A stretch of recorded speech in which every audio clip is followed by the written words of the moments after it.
Hey, what's up, guys? Going to give you my top 10 NBA MVP candidates of the 2012-2013 season before the playoffs start. So I was kind of surprised they came up with this guy at number 10, but at number 10, I'm going to go with Chris Bosh of the Miami Heat. You know, out of all the guys, out of the big three, he's been the one kind of on the outside looking in, really doesn't, it's been more about the LeBron and Wade. But, Bosh has pretty much been the X factor, and I thought he had a spectacular year this year. He finally feels comfortable in Miami after kind of getting off to a shaky start. Really controlled the boards this year more than any other year. Really, while Wade was out, really became like that second go-to option. And, good for him, man. He's been able to stay healthy. A lot of other guys his age, like Amari Stoudemire, battling injury problems. But, he's been able to stay efficient and healthy. And, even a lot of games when LeBron and Wade were, wrestling it out for the playoffs. Bosh carried them to some huge victories, including the game winner in San Antonio, which was a huge win for Miami. So, 27 games in a row.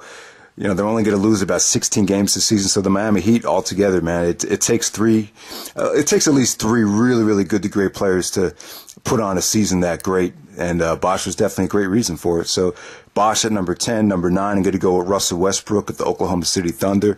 A huge year for Westbrook. And, you can really debate that Westbrook should be higher. He really is the engine that makes Oklahoma City go, if you really think about it. But, he takes more shots than anyone on OKC, even though Durant leads the league in scoring. That's just baffling to think about. But with Westbrook, we're talking about the most athletic, probably the most athletic point guard, even probably the most athletic player to ever play. The guy's just so explosive. He plays with a lot of ruthless aggression. He's very erratic, but, without his aggressiveness and without that personality, he's the perfect personality to counter Durant's, because Durant's a little bit more passive, but they need that, killer instinct attitude of Westbrook to really put him over the top. So I'll put Westbrook at number 9. His shooting percentage is not great, but the key is he gets the ball to the hole. He's taken more of a leadership role now that James Harden's been gone. He's really had to step up his game to that next level, and you can't argue with it, man. Oklahoma City still has the best record in the West, so he's done his job. Number 8, I'm going to give it to Dwyane Wade. Wade got off to a shaky start with the coming back from knee surgery. His knee looked very, very tender. Even Charles Barkley said that he's not the same player he used to be, but it took him a while to get back in the rhythm. After Christmas time, he really came into his own, and he's, in my opinion, he was the main reason why they went on that winning streak. It was because of Wade. They won 27 games in a row during that stretch, and Wade, even though LeBron was going on that efficiency tear, Wade wasn't too far behind him. There was a lot of games when Wade would really take over the fourth quarter and, make some game-winning shots and big shots down the stretch. And really, there's been times when Wade has looked as good as he ever did this season. So, got to give it up to D Wade, man, for because of the winning streak, because of all the scoring in the fourth quarter, really carrying a lot of the fourth quarters from the offensive standpoint. So, give it to Wade at number 8. Number 7, I'm going to go with Kobe Bryant. It's pretty well documented that the Lakers have had their struggles this season, but the main constant, he pretty much stayed healthy. It's a miracle too, with D'Antoni style, that Kobe was able to stay healthy pretty much the whole season until the Achilles tear from last weekend, which is just very, very sad, and it's a shame. But I'm not going to talk about that for this video. I just want to, he's had such a great season. He led the league in scoring for the first couple months of the season, until I think Kobe realized that, he needed to be more of a facilitator for the Lakers to be a little bit more successful. And then that's what happened. The Lakers, once, everyone got a little bit more healthier and they got into rhythm, the Lakers were a pretty solid team since the All-Star break. And like I said, man, Kobe, I think losing the weight and playing in the Olympics really took a lot of pressure off his knees. And he was, he looked really athletic for a 34-year-old out there. So it's a shame that Kobe won't win the MVP. He's only won one MVP. And you've heard, Nightmare Baller and Chase, they're, I wouldn't say they're Kobe haters, but they say, if Kobe was that great, how come he only has one MVP? Well, first of all, I don't think you can really measure someone's greatness with MVP awards. Scottie Pippen never won an MVP, but, he's one of the greatest players of all time. But, Kobe was robbed of a lot of MVPs. If you look at the season where Nash won the MVP in 05-06, Kobe was the leading scorer in the league, averaging like 33 points a game. Kobe could have easily won the MVP that season. And one of the reasons why Kobe had a lot of beef with Shaq was, Shaq really conserved a lot of energy during the regular season, which kind of prevented Kobe from winning a lot of those MVPs. If you look at 2003, you guys remember 2003? Kobe had like 40 points in a row for like 6 to 9 games. During that stretch in February 2003 where he was pretty much the best player in the league. So my point is, there's been a lot of times where Kobe could have easily won the MVP, but he was only going to walk away with one. It'd be nice for him to win it this year as like a lifetime achievement award, but hey, the Lakers were just too bad this season. They have so much talent, and they just barely made it into the playoffs. So you got to take that into the equation. So Kobe's pretty much going to follow, probably 7th in the MVP voting. So Kobe's spectacular season, and feel really bad for him. Busted his ass, worked harder than anybody, and it's just a shame that his hard work is not going to be rewarded. But let's move on to number 6. We have Chris Paul of the Los Angeles Clippers. The Clippers have such an awesome team. They have so much depth, so much all-star veterans. But without Chris Paul, the sink would definitely ship. It'd just be a bunch of talented players that would try to do lobs and go one-on-one all day. But Chris Paul really anchors them defensively. He's an extension of the coach on the floor, pretty much quarterbacks his team in all the right positive directions. So, without Chris Paul, man, DeAndre Jordan and Blake Griffin would kind of fade into obscurity. He really keeps everybody in check, and he's really done a spectacular job in managing all these egos, and has really made this a fun season for the Clippers. The Clippers had their best season in the history of the organization. First time they ever won 50 games in a season, so got to give Chris Paul credit for that. I'm going to give Chris Paul the number 6 spot.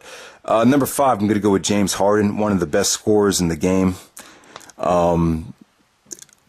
Was really the X factor that took Oklahoma City to the finals. He's had some awesome games in the playoffs for OKC last season. So, for some that don't know, and it's pretty well documented, the reason why they had to trade James Harden is they just couldn't afford him. James Harden wanted a max contract, which obviously he's more than deserving of. So Oklahoma City could not afford him, so they had to trade him. It would have been nice to see Oklahoma City ride him out this season, see how far they could have went, but, OKC's planning for the future, so they had to trade him to the Rockets, and, he proved he was worth every penny of that $80 million contract he signed, man. You could just give him the ball at the top of the key, and he could just produce. He could go one-on-one, he could create for anybody. He's just one of the most creative players in the league. And you got to give him credit for taking the Houston Rockets, a non-playoff team, improving them. I don't know. He improved Houston by so many games this season and has taken them to the 6th seed of the playoffs. It's pretty remarkable what he's done. So James Harden, one of the best scorers in the game, at number 5. Number 4, I'm going to go with Tony Parker of the San Antonio Spurs. Tony Parker, man, he had a tough season. He's finally getting up there in age. He's been playing a lot of basketball. He's been playing professional basketball for 15 years, and he's only 30 years old. So that's a lot of wear and tear for a 30-year-old. He went down with a pretty bad ankle injury. But before the ankle injury, he was pretty much, carrying San Antonio. They were the best team in the league before Parker went down. Parker was killing people with the pick and roll. He's still just so quick. He's probably the quickest point guard in the league still. And really, he's really the one that makes San Antonio go. Duncan had a phenomenal year this year, no doubt about it. Probably Duncan's best year in a while. But just another year where Tony Parker really could have won the MVP award. But, the ankle injury definitely set him back. But, San Antonio is still going to be a force to reckon with in the playoffs. We'll see what happens there. Number 3, I'm going to go with Carmelo Anthony of the New York Knicks. You could definitely tell Carmelo made a commitment during the off-season. If you watched the Olympics, just by watching some of those games where Carmelo just went on a tear, you could definitely tell, he just stepped it up big time during the off-season. He lost weight, got in the better shape, came back with a vengeance, easily probably the best scorer in the game. He might end up leading the league in scoring. He's in a two-way race with Kevin Durant right now, but and it pretty much, without Amari Stoudemire in the lineup and when the Knicks are healthy, pretty much, the Knicks are one of the best teams in the league. And Carmelo was definitely a legit MVP candidate. What really hurt Carmelo is the constant nagging injuries. Whenever the Knicks would go on a run, or when Stoudemire would come back, Carmelo wasn't really able to stay healthy. You know, he would always get some type of nagging injury, or he would get suspended, or, you know, he got into that fight with Garnett. And then there was times where he would just do stupid things, like he decided to go on a fasting. You know, he decided to fast for a couple weeks, which, you know, if you're in the NBA and you have to play 40 minutes a game, it's something you really can't do. So I think he could be a better leader. He definitely needs to improve his leadership qualities, especially now that he's getting older. He's going to be 29 years old next month. So, but still, Carmelo's had a great year. He's probably the best scorer in the game, probably going to end up leading the league in scoring. And it's taken the Knicks. This is the best, you know, the Knicks went on like a 13-game winning streak, and the Knicks are going to be, this is the best record the Knicks have had in a very, very long time, since the year 2000. So congrats to Carmelo on a really, really strong MVP season. At number 2, I'm going to go with Kevin Durant of the Oklahoma City Thunder. So because James Harden was traded, you know, Durant really had to step up his, you know, just everything. He had to take more of a leadership role, and you know, he's gotten the job done. He doesn't even shoot more than anyone on his team, and he still pretty much led the league in scoring for most of the year. I don't know how that happens, but that's what he's done. He's pretty efficient too, for as many shots as he does take, and no, I just think he's done a pretty good job as a leader, making Kevin Martin feel comfortable, really just getting Serge Ibaka to, you know, play harder. He, you know, he could just do so much for a guy that big. And really, man, like I said, Oklahoma City Thunder, still the best record in the West. Kevin Durant and Russell Westbrook, pretty much, you know, being the really only two reliable options on the offensive end. So definitely Durant, just another great season. But at number 1, you got to go to LeBron James of the Miami Heat. I mean, even the LeBron haters have to admit, this is one of the best seasons anyone's ever had in the history of the NBA. If you look at his shooting percentage, if you look at his assists, his rebounds, how he gets everybody involved, if you look at what Miami's done from a team standpoint, you know, 27 games in a row. They only lost 16 games this season. It's pretty remarkable what he's done. But, you know, my one thing about LeBron is, and I know some people say, oh, Kobe's not efficient. LeBron is so efficient compared to Kobe. Well, it's a little bit easier to be efficient when the system is a little bit more secure. See, LeBron's playing in a much more secure system with a lot more help, with guys that know their roles and are more comfortable. So it's a little bit more easier and a little bit less stressful.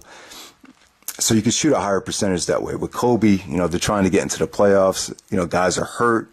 They're ailing. The system's not very well in place. So Kobe's got to jack up a lot of shots just to keep them in the game when guys aren't really in their rhythm. So it's a totally different situation. LeBron said he could lead the league in scoring if he really wanted to, and I believe him. But, yeah, you can't deny the efficiency of LeBron James this season. Definitely another MVP season for LeBron. Whoa, this will be his 4th MVP already, so that's pretty spectacular. Jordan actually had 5 MVPs, so he's definitely going to win the MVP this season. So he'll only be 1 MVP away from Jordan at 28 years old. That's pretty fucking unbelievable. So hope you guys enjoyed the list. Let me know who probably should have been on the list. Let me know who should have been higher, and take it easy. Maybe I'll do an NBA playoff preview video coming up, but we'll see what happens. All right, see ya.